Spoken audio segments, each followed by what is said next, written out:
আশহাদু আল্লা ইলাহা ইল্লাল্লাহ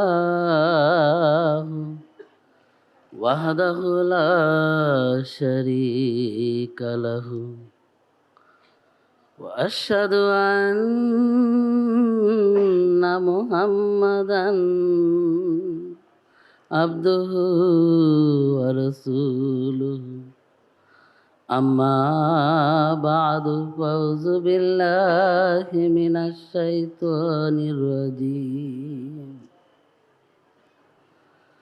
বিসমিল্লাহির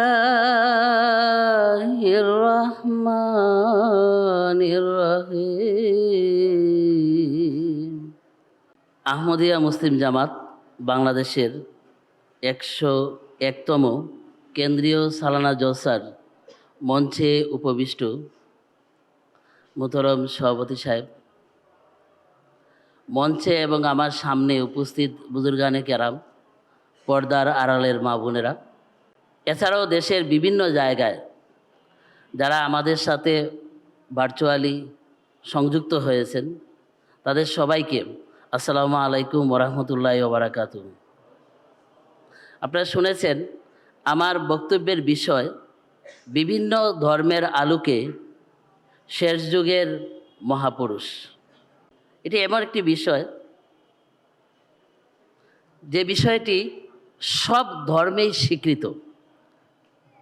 তো আমি আজকে জগতের প্রধান প্রধান যে ধর্মগুলো রয়েছে সেগুলো থেকে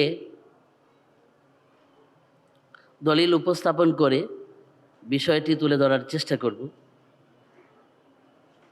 প্রত্যেক ধর্মের অনুসারীরাই বিশ্বাস করে তাদের ধর্মের শেষ যুগে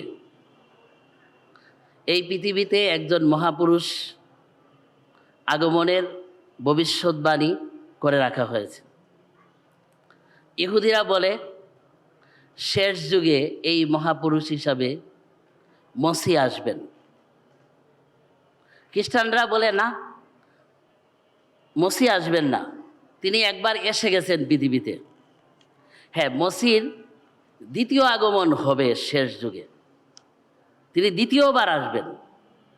বুদ্ধরা বলে না, মসিহর প্রথম আগমনও না, দ্বিতীয় আগমনও না, শেষ যুগ মৈত্রেয় বুদ্ধের যুগ।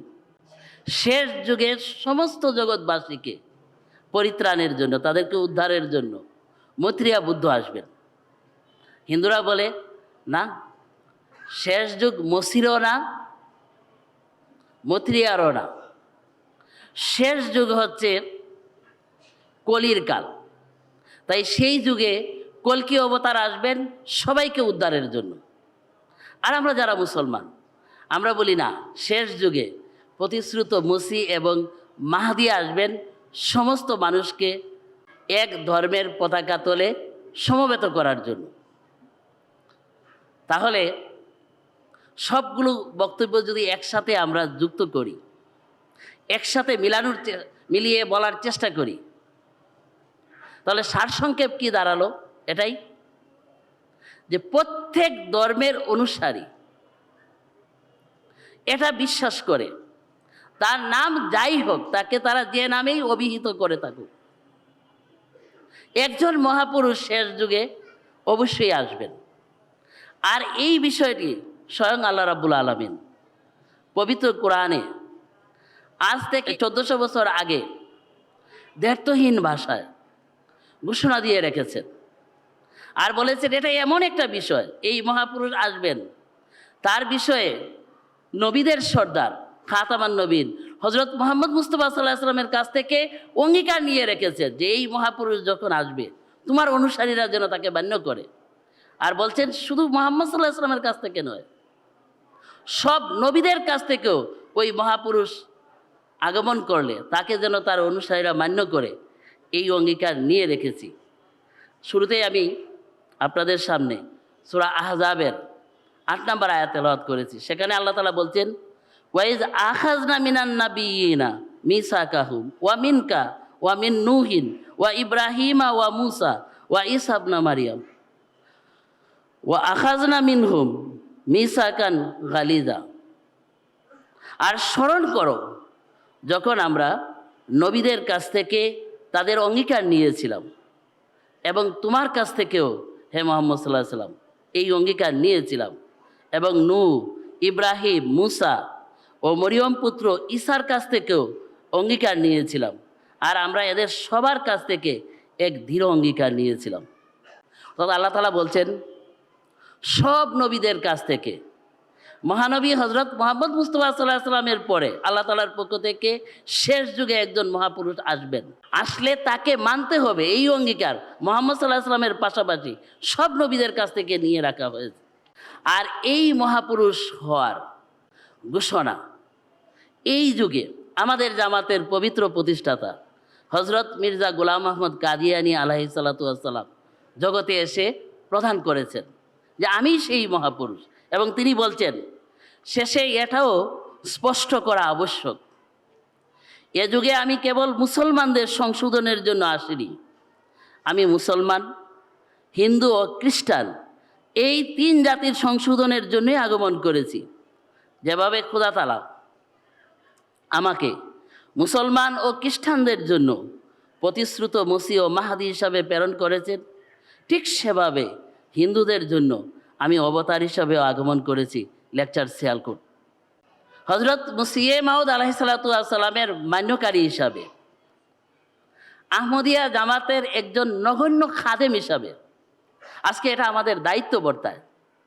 হজরত আকদাস মসিহে মাউদ আলাইহিস সালাতু ওয়াস সালাম যে দাবি করেছেন সেই দাবির সপক্ষে যুক্তি, দলিল, প্রমাণ উপস্থাপনের, আর এই বিষয়টাই আমার জন্য আজকে বক্তৃতার নির্ধারিত বিষয়। আমি চেষ্টা করব এজন্য বিভিন্ন ধর্মে শেষ যুগ বলতে কোন যুগকে বোঝানো হয়েছে। হজরত আকদাস মসিহে মাউদ আলাইহিস সালাতু ওয়াস সালাম আজ থেকে 100 বছর আগে যে যুগে এই পৃথিবীতে আগমন করে চলে গেছেন, সেই যুগটাই কি সব ধর্মে বর্ণিত শেষ যুগ ছিল? এই বিষয়টি প্রথম তুলে ধরার চেষ্টা করব যে সব ধর্ম শেষ যুগ কোন যুগটাকে চিহ্নিত করেছে। দ্বিতীয় বিষয় হিসাবে সব ধর্ম কি কি পরিচয় দিয়েছে শেষ যুগে আগমনকারী মহাপুরুষের, সেই পরিচয় হজরত আকদাস মসিহে মাউদ আলাইহিস সালাতু ওয়াস সালাম হজরত মির্জা গোলাম আহমদ কাদিয়ানী আলাইহিস সালামের সাথে সামঞ্জস্যপূর্ণ কিনা, এই দুইটি বিষয় তুলে ধরে আমি আমার বক্তব্য শেষ করার চেষ্টা করব। তাই প্রথমে আসা যাক শেষ যুগ কোনটি। শেষ যুগের বিষয়টা যদি আমরা বিভিন্ন ধর্মের পুস্তক থেকে, তাদের যে মূল ধর্ম পুস্তক রয়েছে সেটা থেকে দেখার চেষ্টা করি, তাহলে সেখানে আমরা এই বিষয়ে বিশদ বর্ণনা দেখতে পাই। আর সবচেয়ে আশ্চর্যের বিষয় হলো এ বর্ণনাগুলো বিভিন্ন প্রেক্ষাপটে দেওয়া হয়েছে বিভিন্ন ধর্মগ্রন্থের মধ্যে, বিভিন্ন ধর্মের ধর্মগ্রন্থের মধ্যে, কিন্তু আশ্চর্যজনকভাবে সেখানে দেখবেন যে এই বর্ণনাগুলোর মধ্যে একটা অদ্ভুত মিল রয়েছে, যেন ভিন্ন ভিন্ন যুগে একই বিষয় ভিন্ন ভিন্ন জায়গা থেকে শুধু উচ্চারিত হয়েছে মাত্র। যেমন শেষ যুগ সম্বন্ধে যদি কোরআন হাদিসের বক্তব্য আমরা খুঁজি তাহলে দেখতে পাই ইমাম মাহদী যে যুগে আসবেন সেই যুগের বিশদ বর্ণনা কোরআন শরীফে এবং হাদিসের কিতাবগুলোতে, বিশেষ করে ফিতনার অধ্যায়ে, শেষ যুগের অধ্যায়ে, শেষ যুগের বর্ণনা যে সব অধ্যায়ে দেওয়া হয়েছে সেখানে বিস্তারিত বিষয়গুলো তুলে ধরা হয়েছে। এর যদি একটা সারসংক্ষেপ দাঁড় করানো হয়, সারসংক্ষেপ এজন্যই বলছি কারণ এই বর্ণনাগুলো এত বিস্তারিত এবং এত বেশি, যদি ইসলাম ধর্মের শেষ যুগের বর্ণনা তুলে ধরতে চাই তা ঘন্টার পর ঘন্টা চলে যাবে, আমাদের হাতে এই সময় নাই, এজন্য সারসংক্ষেপে তুলে ধরতে হবে।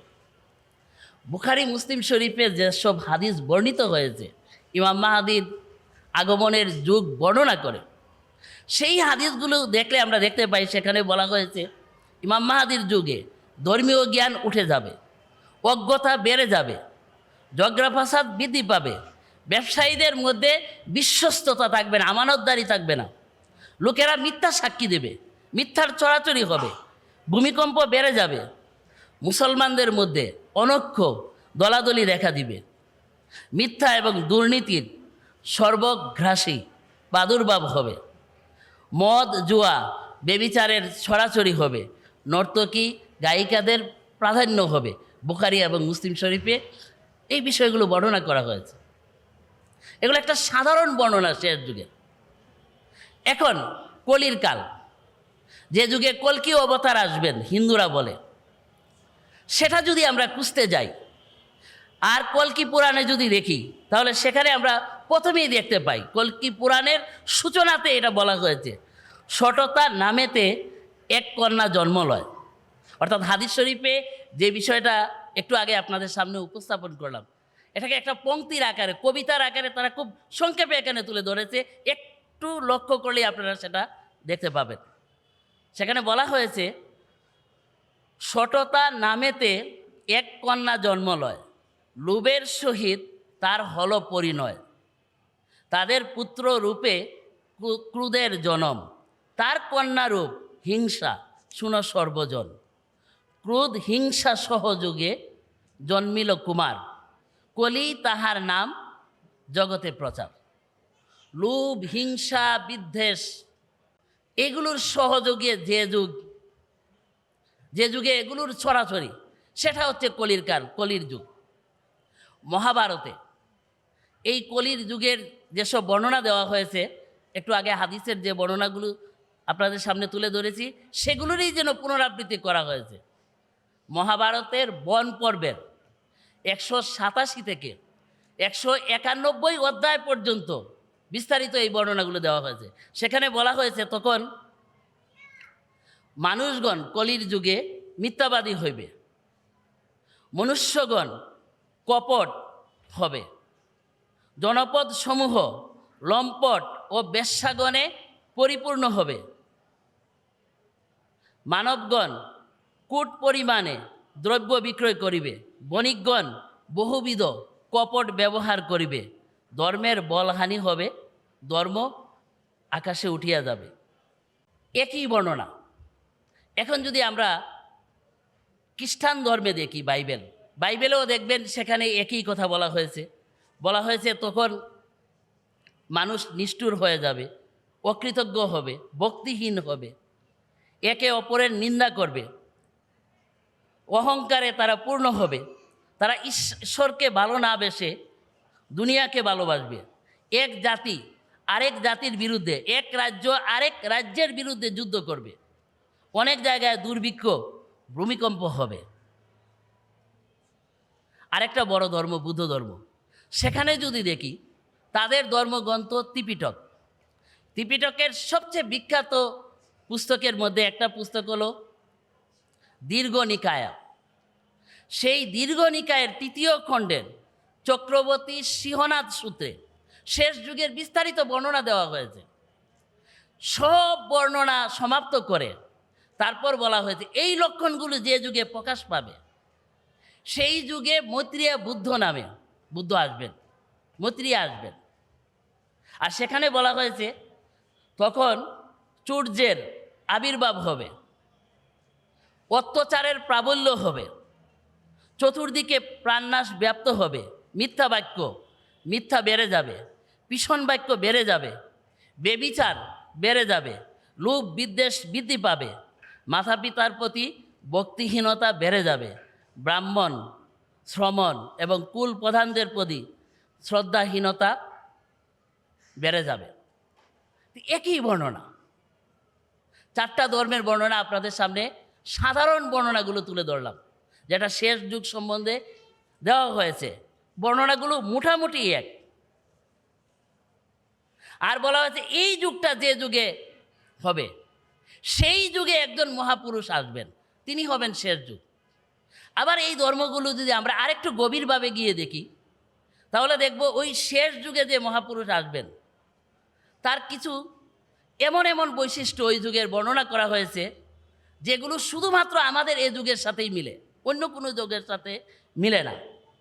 যেমন ইসলাম ধর্মে বলা হয়েছে পবিত্র কোরআনে, তখন পর্বতসমূহকে স্থানচ্যুত করা হবে, সূরা তাকবীরের 3 নম্বর আয়াতে। 1400 বছর আগে যখন বলা হয়েছিল, তখন ডিনামাইট প্রযুক্তি ছিল না। পর্বতকে কেটে বড় বড় রাস্তা বানানোর প্রযুক্তি মানুষের হস্তগত ছিল না। ওই সূরাতে দেখবেন বলা হয়েছে বন্য জীবজন্তুগুলোকে একত্রিত করা হবে, বিভিন্ন জাতির লোকদেরকে একত্রে মিলিয়ে দেওয়া হবে, উটগুলো বেকার হবে, সাগরগুলোকে একটির মধ্যে আরেকটিকে প্রবাহিত করা হবে, বা নদীগুলোকে আড়াআড়ি বাদ দিয়ে শুকিয়ে ফেলা হবে, বই পুস্তক ব্যাপকভাবে প্রকাশ হবে, আকাশের আবরণ খুলে ফেলা হবে। হাদিস শরীফে বলা হয়েছে তখন দাজ্জাল মেঘের মতো আকাশে উড়ে যাবে।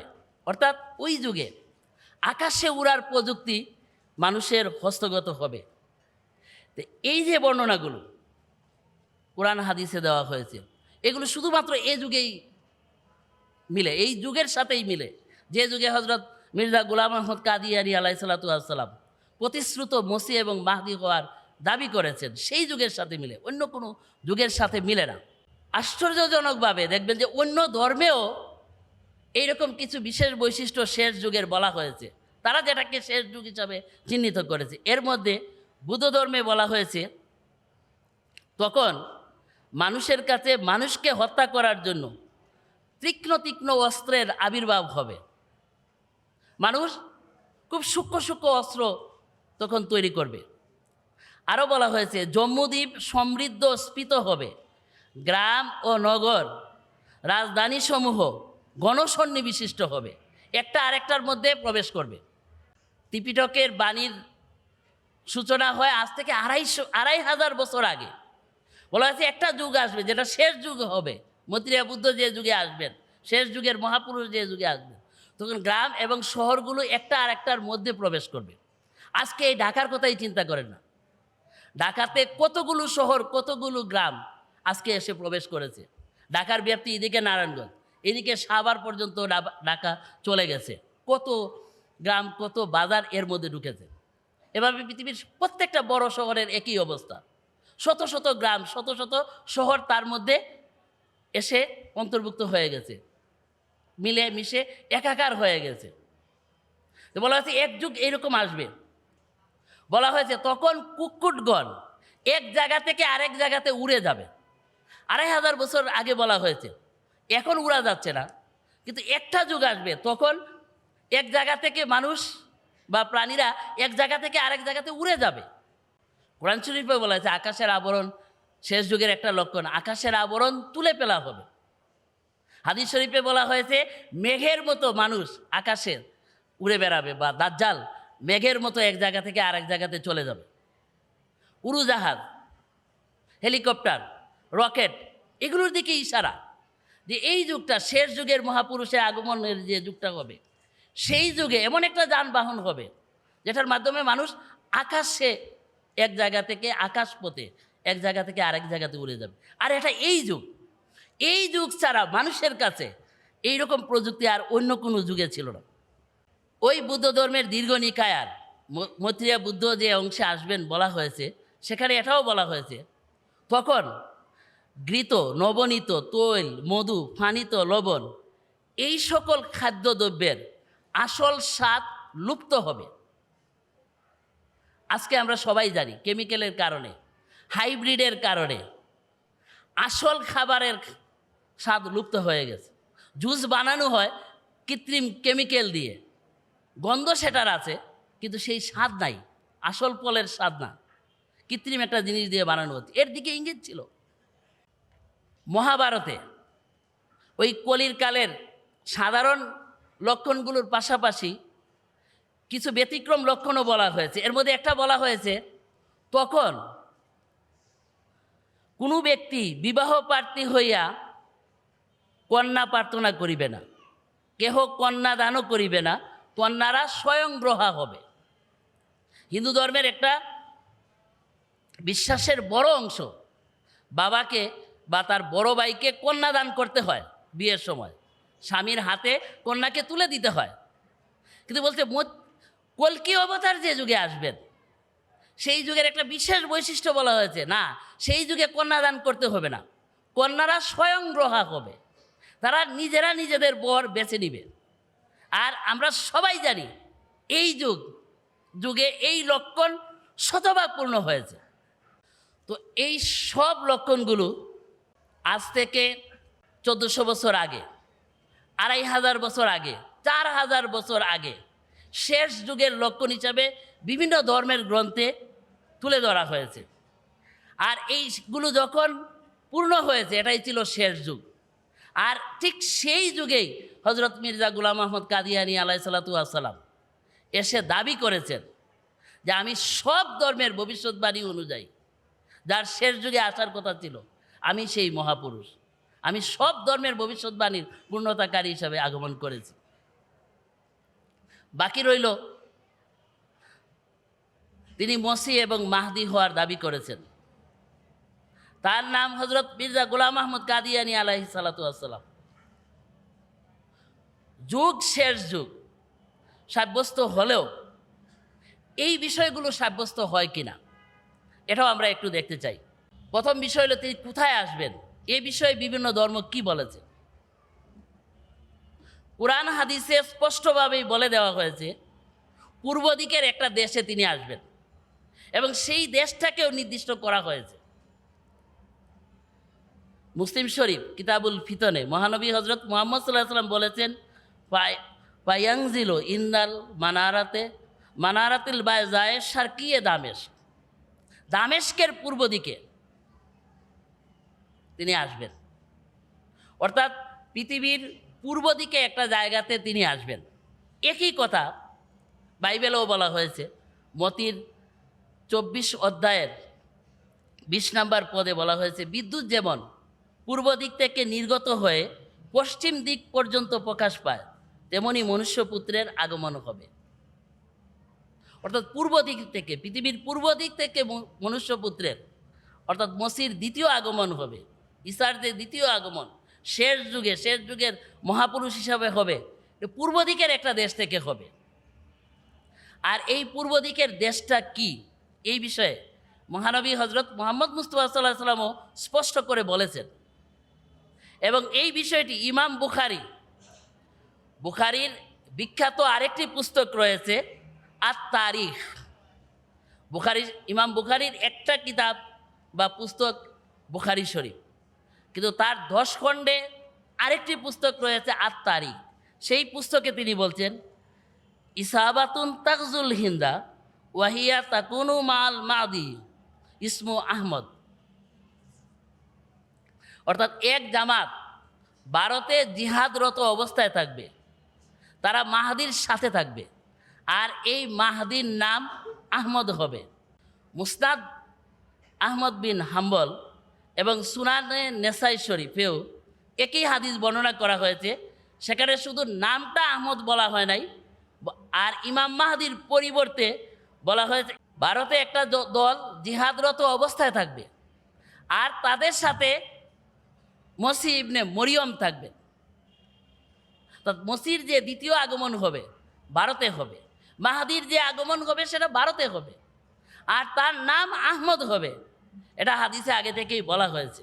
আর মহানবী হজরত মুহাম্মদ সাল্লাল্লাহু আলাইহি ওয়াসাল্লাম এটাও স্পষ্ট করে দিয়ে গেছেন, আমরা জানি যে মাহাদি এবং মসি ভিন্ন কোনো ব্যক্তি হবে না, একই ব্যক্তি হবে।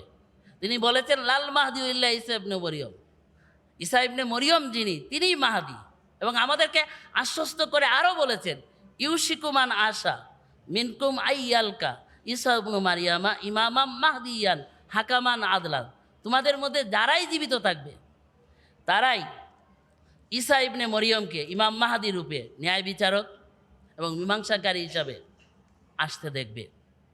এখন বিষয় হলো, কুরআন হাদিসের এই বক্তব্যগুলোর সাথে অন্য ধর্মও একমত কিনা, যে শেষ যুগে যে মহাপুরুষ আসবেন তিনি কি, তার একটা উপাধি, তার একটা লকব টাইটেল কি মসিহ হবে কিনা, তার নাম আহমদ হবে কিনা, তিনি ভারতবর্ষেই আসবেন কিনা, এই বিষয়টাও আমরা একটু যাচাই করব অন্যান্য ধর্মের আলোকেও। বাইবেলে যদি এই বিষয়টা আমরা খুঁজি, তাহলে যোহনের 14 নম্বর অধ্যায়ের 25 এবং 26 নম্বর পদে আমরা দেখতে পাই মসিহ নিজেই তার অনুসারীদেরকে সম্বোধন করে বলছেন, তোমাদের সাথে থাকতে থাকতেই এসব কথা আমি তোমাদের বলছি। সেই সাহায্যকারী অর্থাৎ পবিত্র আত্মা যাকে পিতা আমার নামে পাঠিয়ে দিবেন, তিনি সব বিষয়ে তোমাদের শিক্ষা দিবেন, আমি তোমাদের যা কিছু বলেছি সেই সব তোমাদের মনে করিয়ে দিবেন। অর্থাৎ শেষ যুগে ভিন্ন কেউ আসবে না, আমার পরে একজন আসবে যিনি আমার নামে আসবে। আর তার কি নাম ছিল? মসিহ ইবনে মরিয়ম। যীশু খ্রিস্ট হযরত ঈসা আলাইহিস সালাম তার অনুসারীদেরকে সম্বোধন করে 2000 বছর আগে বলছেন, আমার পরে শেষ যুগে আমার নামে মসিহ নাম নিয়ে একজন আসবে। আর গৌতম বুদ্ধ এই ভারতবর্ষে, যিনি ভারতীয় শাস্ত্রের শেষ অবতার ছিলেন, হিন্দু শাস্ত্রের শেষ অবতার ছিলেন, তিনিও একই কথা বলেছেন। শুরুতেই আমি শেষ যুগের বর্ণনা ত্রিপিটকের দীর্ঘ নিকায় পুস্তকের চক্রবর্তী সিংহনাথ সূত্রান্ত থেকে উল্লেখ করেছি। সেখানে শেষ যুগের সব বর্ণনা দেওয়ার পর গৌতম বুদ্ধ তার প্রধান শিষ্য আনন্দকে সম্বোধন করে বলেছিলেন, আনন্দের এক প্রশ্নের প্রেক্ষিতে আনন্দ তাকে জিজ্ঞেস করেছিল, আপনি কি শেষ বুদ্ধ? আপনার পরে কি আর কোনো বুদ্ধ আসবে? জানতে চেয়েছিলেন। এর প্রেক্ষিতে তিনি বলেছিলেন, আমি প্রথম আর শেষ বুদ্ধ না, আমার পরেও একজন বুদ্ধ আসবেন।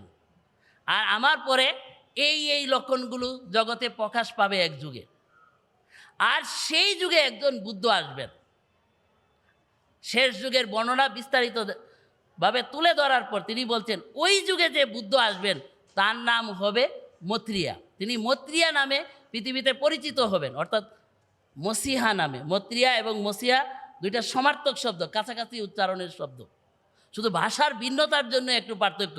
হজরত মসিহ মাউদ আলাইহিসসালাম মসিহ হিন্দুস্তান মে পুস্তকে ম্যাক্স মুলারের উদ্ধৃতি দিয়ে সেক্রেট বুক অফ ইস্ট থেকে এই বিষয়টা প্রমাণ করে দেখিয়েছেন যে একই শব্দ। গৌতম বুদ্ধ বলেছেন, আমার পরে শেষ যুগের লক্ষণ যে যুগে প্রকাশ পাবে, এই যুগে যে মহাপুরুষ আসবেন তিনি আর কেউ নন, তিনি মসিহ হবেন। এ কারণেই হযরত আকদাস মসিহ মাউদ আলাইহিসসালাম যে যুগে এসেছেন, এই যুগে এসে ঘোষণা দিয়েছেন, ওয়াক্তা ওয়াক্তে মসিহা না কিসি ওর কা ওয়াক্ত, মে না আতা তো কই ওর হি আয়া হতা। এই যুগ ছিল মসিহের। যদি আমি না আসতাম তাহলে অন্য কেউ আসতো, কিন্তু অবশ্যই আসতো, আর সে মসিহ হিসাবেই আসতো।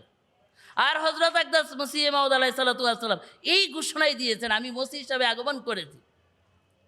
তাকে মানা ছাড়া শেষ যুগের মহাপুরুষকে পাওয়া সম্ভব নয়। আর এই বিষয়টা সবার আগে একটা গ্রুপ, একটা দল জগতে বুঝেছে, আর তারা হলো আহমদিয়া মুসলিম জামাত। তাই আমরা তাকে মান্য করেছি। আর অন্যরা এখনো অপেক্ষায় রয়েছে, কিন্তু তারাও আজকে বুঝতে শুরু করেছে, তাদের মধ্যে অনেকেই। যেমন খ্রিস্টানরাও, তাদেরও 100 বছর অতিবাহিত হওয়ার পর তাদের যে প্রধান পোপ, তিনি 18 এপ্রিল 2014 সালে সংবাদ সম্মেলন করে আনুষ্ঠানিকভাবে ঘোষণা দিয়েছেন। এবং তাদের এই ঘোষণাটা খুবই আশ্চর্যজনক। তারা বলেছে, প্রভু যিশু আর দ্বিতীয়বার আগমন করবে না। কেন? তার আগমনের যে যুগের কথা বলা হয়েছিল সেই যুগ অনেক আগে অতিবাহিত হয়ে গিয়েছে। যেহেতু তিনি ততদিন পর্যন্ত আসেন নাই, তাই ভবিষ্যতে তিনি আর আসবেন না। তারা আবার বলছে, বাইবেলে যে ভবিষ্যৎবাণীর উল্লেখ রয়েছে তার দ্বিতীয় আগমনে, এটা ভুল। তারা বলছে এই আগমনের ভবিষ্যৎবাণী ভুল, যেহেতু যে যুগের কথা বলা আছে সেই যুগ চলে গেছে, আর এখনও তিনি আসেন নাই, তাই ভবিষ্যতে আর কেউ আসবে না। তাদের ভাবটা এরকম যে আল্লাহ তাআলার ঘোষণা দেওয়ার জন্য যেন তাদেরকে ঠিকাদারি দিয়ে রেখেছেন, যে তারা যে ঘোষণা দিবে এটাই হবে। কিন্তু তারা এটা বুঝতে পারেনি যে তাদের এই ঘোষণারও 100 বছর আগে আল্লাহ তাআলা যাকে পাঠানোর কথা ছিল মসিহ হিসাবে, তাকে যথাসময়ে পাঠিয়েছেন। তাই তারা 100 বছর পিছনে গিয়ে না খুঁজে এখন তারা নিরাশ হয়ে, হতাশ হয়ে এই ঘোষণা দিচ্ছে। শুধু তারাই নয়, হযরত মসিহ মাউদ আলাইহিসসালাম বলছেন, এটা মুসলমান হোক আর খ্রিস্টান হোক, যারাই মসিহর দ্বিতীয় আগমনের অপেক্ষায় রয়েছে, শেষ যুগে তিনি আবার আসবেন, তারা সবাই 300 বছরের আগেই ঘোষণা দিবে যে তিনি আর আসবেন না। এবং তারা এই বিষয়ে নিরাশ হবে, আর নিরাশ হতে শুরু করেছে। একদল ঘোষণা দিয়েছে। বাকি রইল আমি সব শেষে হজরত মুসিয়ে মাউদ আলাইহিসসালামের নাম মির্জা গোলাম আহমদ। এই নামের বিষয়ে অন্যান্য ধর্মে কি বলা হয়েছে, আর তার আরেকটা মূল দাবি হলো আমি নিজে স্বাধীন স্বতন্ত্র কিছু না, আমি মহানবী হজরত মুহাম্মদ সাল্লাল্লাহু আলাইহি সাল্লামের আলোয় আলোকিত হয়ে এই যুগে চন্দ্র হিসাবে তার আলোয় আলোকিত হয়ে তার আলো জগতে ছড়ানোর জন্য এসেছি। সেটা উপস্থাপন করেই আমি আমার বক্তব্য শেষ করছি। হজরত মুসিয়ে মাউদ আলাইহিসসালামকে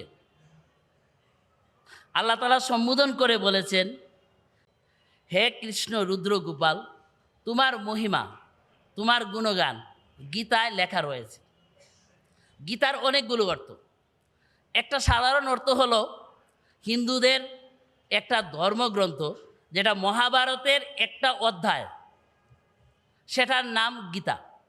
এটা একটা অর্থ। গীতার আরেকটা অর্থ হলো গীতা হচ্ছে হিন্দু ধর্মের শাস্ত্র, এটা তার একটা অর্থ। আরেকটা অর্থ হলো গীতা এমন একটা পুস্তক যেখানে মহামানবের বা স্রষ্টার গীত গাওয়া হয়। তা আল্লাহ তাআলা এই ভবিষ্যৎবাণীর মাধ্যমে বলে দিয়েছেন, জানিয়ে দিয়েছেন হজরত মির্জা গোলাম আহমদ কাদিয়ানী আলাইহিসসালামকে আজ থেকে 100 বছর আগে, যে তোমার মহিমা, তোমার গুণকীর্তন, তোমার প্রশংসা বিভিন্ন ধর্মের গ্রন্থে, হিন্দুদের গীতায়, হিন্দুদের গ্রন্থে এবং যেসব ধর্মে মহাপুরুষদের এবং স্রষ্টার প্রশংসা গীত গাওয়া হয়েছে সেই সব গ্রন্থেও তোমার প্রশংসা বাক্য লেখা আছে। এই দিক থেকে যখন আমরা অন্য ধর্মের পুস্তকগুলো দেখি, বিশেষভাবে হিন্দুদের ধর্মগ্রন্থ গীতাই যখন আমরা দেখি, গীতার বিশ্বরূপ অধ্যায়ে গেলে আমরা দেখতে পাই সেখানে শেষ যুগে মহানবী হজরত মুহাম্মদ সাল্লাল্লাহু আলাইহি সাল্লামের ভবিষ্যৎবাণী একাধারে করা হয়েছে। তাকে দিবি সূর্য সহস্রশ্রেষ্ঠ বলে সম্বোধন করা হয়েছে। হাজার সূর্য একসাথে যুগপৎ উত্থিত হলে যে আলো উদ্ভাসিত হয়, তার চেয়েও বেশি আলোয় উদ্ভাসিত হয়ে একজন মহাপুরুষ আসবেন বলে শেষ যুগে বলা হয়েছে, যিনি ছিলেন মহানবী হজরত মুহাম্মদ সাল্লাল্লাহু আলাইহি সাল্লাম। এবং তাকে এটাও বলা হয়েছে তিনি হবেন পিতাসী লোকস্য চরাচরেস্য তমস্য পূজস্য গুরুর গুরিয়ান। তিনি এই সমস্ত জগতের পিতা হবেন, সব গুরুদের গুরু হবেন, আর সবার কাছে তিনি বরণীয় হবেন, পূজনীয় হবেন। এর বিপরীতে ওই বিশ্বরূপ অধ্যায়ে গীতার বলা হয়েছে তখন একজন মহাপুরুষ আসবেন, বা কৃষ্ণের শেষ যুগে একটা আবির্ভাব হবে, নক্ষত্র নামহং শশী, নক্ষত্রদের মধ্যে শশী হিসাবে, চন্দ্র হিসাবে। তখন তিনি তার নিজের আলো নিয়ে আসবেন না, অন্যের আলোয় আলোকিত হয়ে আসবেন। আর এই শশী কে, এটারও পরিচয় হিন্দু ধর্মগ্রন্থে অনেক আগেই দিয়ে রাখা হয়েছে। গীতায়ও বলা হয়েছে, এবং গীতার পাশাপাশি অন্যান্য যে হিন্দুদের ধর্মগ্রন্থ রয়েছে, যার মধ্যে প্রধান ধর্মগ্রন্থ বেদ, বেদের অথর্ববেদ, শ্যামবেদ, যজুর্বেদ, 3 বেদেই বলা হয়েছে অহমদি দেবানং মহিষণাং চ সর্বস্ব, অহমদি পিতিস্পুরী মেধা মিতস্ব জগ্রব অহং সূর্য ইবাজরি। বলা হচ্ছে আহমদ নামে একজন দেবতা আসবেন, যিনি সব জায়গাতে মহর্ষি হবেন, সব জায়গাতে মহিমান্বিত হবেন। গীতায় বলা হয়েছে, গীতার 10 নম্বর অধ্যায়ের 2 নম্বর শ্লোকে। আর বেদে এই আহমদের পরিচয় দিতে গিয়ে বলা হয়েছে ওহমদি পিতিস্পুরী মেধামিতস্ব জগ্রব। এই আহমদ তার পিতা থেকে স্বর্গীয় জ্যোতি লাভ করবেন। অহং সূর্য ইবাজনী, তিনি সূর্য থেকে উদ্ভূত হবেন, তিনি নিজে থেকে আলো পাবেন না। আর সূর্য হিসাবে গীতায় মহানবী হজরত মুহাম্মদ সাল্লাল্লাহু আলাইহি সাল্লামকে গীতার বিশ্বরূপ অধ্যায়ে উপস্থাপন করা হয়েছে। আর বলা হয়েছে শেষ যুগের যে মহাপুরুষ, তিনি সূর্য হিসাবে আসবেন না, তিনি সূর্য থেকে উদ্ভূত হবেন, তিনি সূর্য থেকে আলো নিয়ে সেই আলোয় জগৎকে আলোকিত করবেন। তিনি নক্ষত্র নামহং শশী, নক্ষত্রদের মধ্যে শশী হিসাবে আসবেন, আর তার নাম অহমদি হবে, আহমদ হবে। গীতা যদি আমরা ধরি, গীতার সময়কালও আজ থেকে 4000 বছর। বেদ যদি ধরি তাহলে 4500 বছর আগে এই কথা বলা হয়েছে। শেষ যুগে যে মহাপুরুষ আসবেন তার নাম আহমদ হবে, আর তিনি বলবেন আমি সূর্য থেকে উদ্ভূত, আমার নিজের কোনো আলো নাই, আমি চন্দ্র হিসাবে আগমন করেছি। আর হজরত মির্জা গুলাম আহমদ কাদিয়ানী আলাইহিসসালাতু ওয়াসসালাম এই দাবি করেছেন, আমি যা কিছু পেয়েছি মহানবী হজরত মুহাম্মদ মুস্তাফা সাল্লাল্লাহু আলাইহি ওয়াসাল্লামের আনুগত্যের কারণে পেয়েছি। আমি যদি তার আনুগত্যকারী না হতাম তাহলে আমি এই ঐশী জ্যোতির মণ্ডিত হতাম না। এই দাবি করেছেন, এই ঘোষণাই দিয়েছেন হজরত আকদাস মসিহে মাউদ আলাইহিসসালাতু ওয়াসসালাম। আর এই বিষয়টা শুধু বেদ আর গীতাই নয়, ত্রিপিটকেও যেখানে শেষ যুগে বুদ্ধদের আগমনের বিষয়টি বর্ণনা করা হয়েছে, এরকম একটা পুস্তক বুদ্ধদের বর্ণনা যে পুস্তকে দেওয়া হয়েছে, সেই পুস্তকের নাম বুদ্ধ বংশ, যেখানে বুদ্ধদের বংশ বর্ণনা করা হয়েছে। সেখানে বলা হয়েছে একজন বুদ্ধ হবেন যিনি দীপঙ্কর বুদ্ধের পায়ে বন্দনা করে তারপর বুদ্ধত্ব লাভ করবেন। দীপঙ্কর সূর্যকে বলা হয়, দীপঙ্কর প্রদীপকে বলা হয়। তো একজন বুদ্ধ আসবেন যাকে দীপঙ্করের সেবা করে আনুগত্য করে তার বন্দনা করে তাকে বুদ্ধত্ব লাভ করতে হবে। আর আমরা সবাই জানি মহানবী হজরত মুহাম্মদ মুস্তাফা সাল্লাল্লাহু আলাইহি সাল্লাম কৃষ্ণের পরে বলি, বুদ্ধের পরে বলি, আর মসির পরে বলি, বা মুসা আলাইহিস সালামের পরেই আমরা বলি, একজনেই পৃথিবীতে মহাপুরুষ এসেছেন যিনি তার নিজের নাম সূর্য হিসাবে আখ্যায়িত করেছেন, যিনি নিজেকে সিরাজু মুনির বলেছেন, যিনি নিজেকে মিসবাহ বলেছেন, যিনি নিজেকে নুরুন আলা নূর হিসাবে বলেছেন। আর তিনি ছিলেন মহানবী হজরত মুহাম্মদ সাল্লাল্লাহু আলাইহি সাল্লাম। এছাড়া আর কোনো মহাপুরুষ নিজেকে সূর্য নামে আখ্যায়িত করেননি। আর হজরত মির্জা গুলাম আহমদ কাদিয়ানী আলাইহিসসালাতু ওয়াসসালাম এটাই বলেছেন, এই সূর্যের, এই সিরাজু মুনিরের, মহানবী হজরত মুহাম্মদ সাল্লাল্লাহু আলাইহি সাল্লামের আনুগত্য করেই আমি শেষ যুগে আগমনকারী মহাপুরুষ হিসাবে আল্লাহ তাআলার কাছে গণ্য হয়েছি এবং সমস্ত জগৎবাসীর জন্য আগমন করেছি।